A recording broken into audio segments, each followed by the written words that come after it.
दोस्तों, इजराइल ने लेबनान की राजधानी बैरूत में एक फ्रांसीसी multinational company total energies gas station को निशाना बनाया है।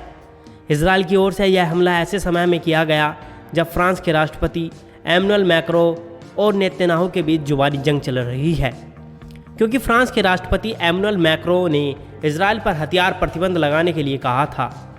नेतन्याहू ने कहा है कि ऐसे समय में जब इजराइल ईरान के नेतृत्व वाली बर्बर ताकतों से लड़ रहा है, सभी सभ्य देशों को इजराइल के साथ मजबूती से खड़ा होना चाहिए। फिर भी राष्ट्रपति मैक्रो और कुछ अन्य पश्चिमी नेता अब इजराइल को हथियार देने पर प्रतिबंध लगाने की मांग कर रहे हैं।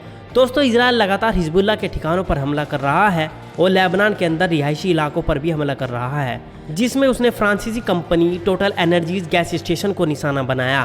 फ्रांस के राष्ट्रपति एमनुएल मैक्रो ने रविवार को इजराइल के प्रधानमंत्री बेंजामिन नेतन्याहू के लेबनान में ज़मीनी अभियान में सेना भेजने और देश पर हमला करने के फैसले की आलोचना की।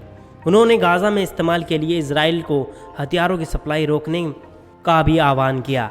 AAFP की रिपोर्ट के अनुसार मैक्रो ने एक स्थानीय मीडिया चैनल को दिए इंटरव्यू में कहा, मुझे लगता है कि आज प्राथमिकता यह है कि हम राजनीतिक समाधान पर लौटें।